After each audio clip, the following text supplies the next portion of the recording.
तो आज इस वीडियो में हम देखेंगे आईआईटी गुवाहाटी की तरफ से आए हुए नोटिफिकेशन को। तो Indian institute of technology Guwahati की तरफ से आए हुए हैं notification for PhD.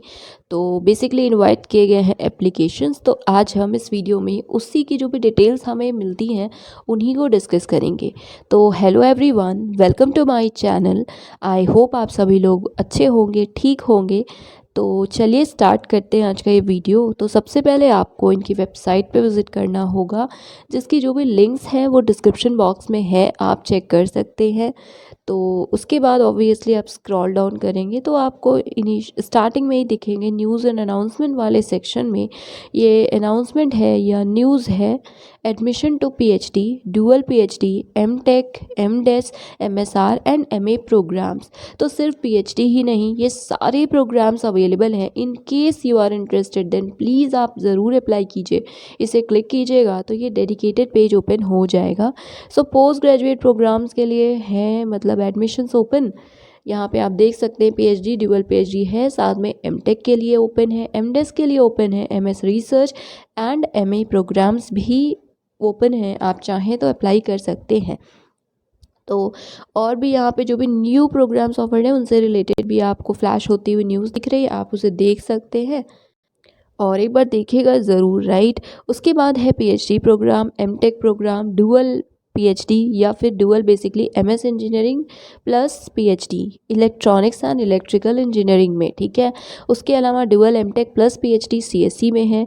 Then MDes programme है, एमए है डेवलपमेंट स्टडीज़ में, एमएस बाय रिसर्च है, एमएससी के कुछ प्रोग्राम्स हैं जिनमें ऑब्वियसली एडमिशन जाम के थ्रू होगा। तो इनमें से और किसी नोटिफिकेशन की इन्फॉर्मेशन चाहिए तो आप बता सकते हैं कमेंट सेक्शन में, आई विल ट्राई। बट फिलहाल हम पीएचडी देखेंगे, जो नॉर्मल पीएचडी है, एप्लीकेशन इनवाइट किए गए हैं उन्हें। इसके लिए आपको इस पर क्लिक करना होगा, डेडिकेटेड पोर्टल ओपन हो जाएगा। सो यहाँ पे as you can see applications are invited for July 2021 session, right. तो यहाँ पे देखिए सबसे पहले आपको दिख रहा होगा रजिस्टर एंड अप्लाई ऑनलाइन। तो इस ब्लू वाले लिंक पे क्लिक कीजिएगा, क्लिक हियर वाले ऑप्शन पे। तो देखिए ये पेज, इस पेज की भी जो लिंक है वो डिस्क्रिप्शन में है, आप चेक कर सकते हैं। इसी के थ्रू आपको अप्लाई करना है। रजिस्टर पे क्लिक कीजिएगा एंड देन यू में रजिस्टर, राइट।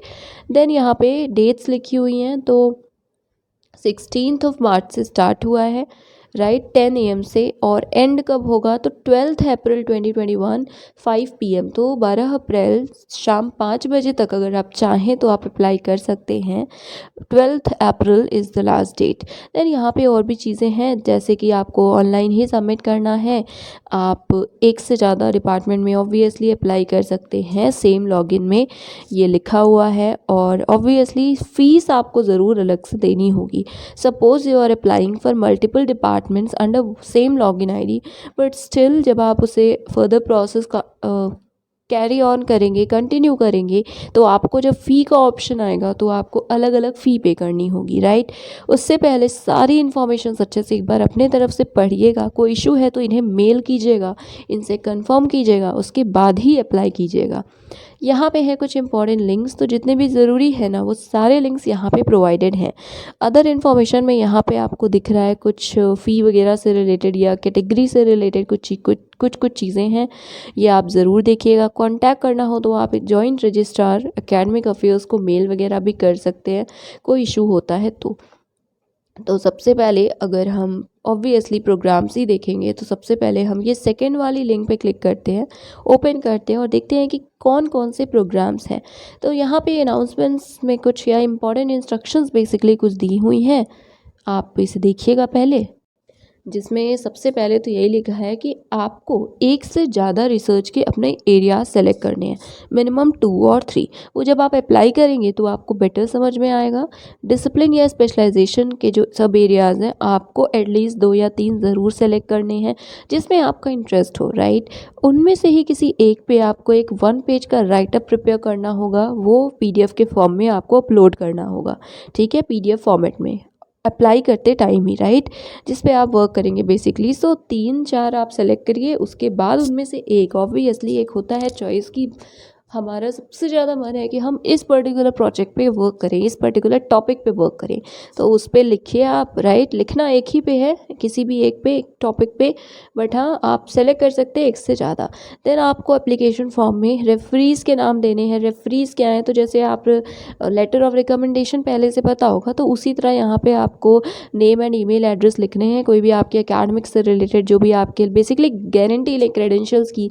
और जो अगर आप सेलेक्ट होंगे इंटरव्यू के लिए, तो उन्हें मतलब उनसे बात की जाएगी, आपके एकेडमिक पोटेंशियल के बारे में उनसे पूछा जाएगा, ये सारी चीज़ें।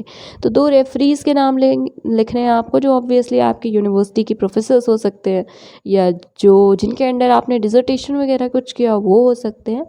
सो यस, उसके अलावा इसी तरह से कुछ और भी पॉइंट्स हैं, जैसे एक से ज़्यादा डिसिप्लिन या स्पेशलाइजेशन है तो मेरिट लिस्ट कैसे बनेगी, ये सारी चीज़ें आप एक बार अच्छे से ज़रूर पढ़िए। अब हम बात करेंगे डिपार्टमेंट्स की, तो सीएसई है, उसके एरियाज़ आप इसे स्लाइड कीजिएगा तो देखिए यहाँ पे है सीएसई में रिसर्च के सब एरियाज़ क्या क्या हैं, और आप चाहें तो पोस्टर भी देख सकते हैं, ठीक है। सीएसई डिपार्टमेंट, ये जो ब्लू लिंक है इस पर क्लिक करके देख लीजिएगा, यहाँ पे सारे एरियाज़ आपको दिख रहे हैं, राइट। उसके बाद है इलेक्ट्रॉनिक्स एंड इलेक्ट्रिकल, या बेसिकली कम्युनिकेशन इंजीनियरिंग है, देन पावर इंजीनियरिंग है, देन आरएफ एंड फोटोनिक्स है, then signal processing and machine learning, systems controls and automation या एनिमेशन ऑटोमेशन, वीएलएसआई है, देन मैकेनिकल के एरियाज़ यहाँ पे मेंशन है, देन सिविल इंजीनियरिंग है, सिविल में इन्वायरमेंट इंजीनियरिंग भी है, जियो टेक्निकल इंजीनियरिंग है, then infrastructure engineering and management है, then structural, transportation, water resources, earth science. तो ये सारे कुछ एरियाज़ हैं। देन बायो साइंसेज है, केमिकल इंजीनियरिंग है, डिज़ाइन है, देन फिज़िक्स है, राइट। और फिज़िक्स के ये सारे एरियाज़ हैं, आप अच्छे से देख लीजिएगा, राइट। उसके बाद बाकी जो हमारे डिपार्टमेंट्स हैं उनमें केमिस्ट्री है, देन मैथमेटिक्स है जिसमें स्टैट सीएस सब इंक्लूडेड है, मतलब अलग अलग एरियाज़ हैं। Then humanities and social sciences में आर्कियोलॉजी है, ऑल एरियाज़, किसी भी एरिया में आप चाहें तो अप्लाई कर सकते हैं। देन डेवलपमेंट स्टडीज़ है, हिस्ट्री है, लिंग्विस्टिक्स है, फिलॉसफी है, साइकोलॉजी है, सोशोलॉजी है, एनर्जी है, उसके बाद इन्वायरमेंट है, देन नैनो टेक्नोलॉजी है, रूरल टेक्नोलॉजी है, लिंग्विस्टिक साइंस एंड टेक्नोलॉजी है, देन डीएम है, disaster management and research, then intelligent cyber physical systems, then yes. तो ये सारे एरियाज़ हैं, काफ़ी एरियाज़ हैं, ऑब्वियसली यूजुअली लिमिटेड होते हैं कुछ कुछ इंस्टीट्यूशंस में, और बाकी डिटेल्स के लिए कुछ और भी इंफॉर्मेशन दी हुई है, आप इसे देख सकते हैं। पोस्टर आपको देखने में इंटरेस्ट हो तो आप ओपन कर लीजिएगा। तो ये सारे सब्जेक्ट्स थे। अब हम कैटेगरीज ओपन करते हैं, क्योंकि उसी में हमें एलिजिबिलिटी क्राइटेरिया मिलेगा। सो फर्स्ट वाला है टाइप्स या कैटेगरीज ऑफ पीएचडी स्टूडेंट्स। तो रेगुलर या फुल टाइम कैटेगरी के स्टूडेंट्स सिर्फ एलिजिबल होंगे असिस्टेंटशिप के लिए, उन्हीं को मिलेगी फेलोशिप बेसिकली। उसके लिए भी यहाँ पे लिखा हुआ है कि for receiving assistantship in PhD programmes in all disciplines, आपको कोई ना कोई नेशनल लेवल एग्ज़ाम क्वालिफाई किया होना चाहिए। अगर आपने नेट भी नहीं क्वालिफाई किया है तो आई एम सॉरी, बट आपको कोई भी स्कॉलरशिप नहीं मिलेगी, मतलब इंस्टीट्यूट वाली नहीं मिलेगी। अगर आप ऑब्वियसली बाद में जेआरएफ हो जाएंगे तो मिलेगी, that's not an issue. Then regular and full time category है ऑब्वियसली, जिसमें कि आपको वहाँ पे प्रॉपर रिसर्च करना होगा परस्यू। देन यहाँ पे इससे रिलेटेड और सारी चीज़ें हैं। देन उनमें उन्हें रिसीव होगा फेलोशिप या तो यूजीसी किसी भी फंडिंग एजेंसी से, बेसिकली आपने जो भी क्वालिफाई किया हो उसके अकॉर्डिंग। अब यहाँ पे आपको एलिजिबिलिटी की मैंने बात की, तो हम देखते हैं एलिजिबिलिटी क्या है। उसके अलावा जैसे यहाँ पे लिखा हुआ है कि वेट, वैसे ये मेनली इसलिए लिखा हुआ है कि एलिजिबिलिटी के लिए, राइट, मतलब असिस्टेंटशिप मिलेगी या नहीं मिलेगी उससे रिलेटेड। तो असिस्टेंटशिप आपको मिले उसके लिए कुछ क्राइटेरियाज हैं। अगर आप बीटेक होल्डर हैं, मतलब बैचलर्स डिग्री 4 ईयर वाली है, तो उस केस में क्वालिफाइंग गेट स्कोर आपके पास होना चाहिए। डिज़ाइन डिपार्टमेंट से रिलेटेड है तो सीड स्कोर होना चाहिए जो कि वैलिड हो। एमएससी डिग्री की ली है आपने तो फिर सिर्फ नेट नहीं चलेगा, यहाँ पे प्रॉपरली लिखा हुआ है जेआरएफ। आपको कोई इशू है तो आप प्लीज़ ज़रूर से इन्हें कंसल्ट कीजिए, इन्हें मेल कीजिए ताकि आपको क्लैरिटी हो। देन एमए के कैंडिडेट्स के लिए क्या लिखा हुआ है, आपके लिए लिखा है must have valid UGC net qualification. तो ये थी कुछ बातें, और आई थिंक जो भी मतलब सब्जेक्ट से रिलेटेड था वो हमने देख लिया है। बाकी एग्जेम्प्टेड वो कैंडिडेट्स होते हैं जिन्होंने आईआईटी से ही अपना बैचलर्स या मास्टर्स किया हुआ है, 8 से ज़्यादा सीजीपीए या सीपीआई हो, सॉरी। देन यहाँ पे और कैटेगरीज हैं जैसे स्पॉन्सर्ड हैं, देन एम्प्लॉयड हैं। अब आपकी क्या कैटेगरी है वो आप पे डिपेंड करता है, तो आप उसके देख के उसी के अकॉर्डिंग अप्लाई कीजिए। एंड यस, तो अब हम ये वाला ओपन करेंगे जिसमें एलिजिबिलिटी लिखी हुई है, ठीक है। सो इसे ओपन करते हैं, तो यहाँ पे है एलिजिबिलिटी रिक्वायरमेंट।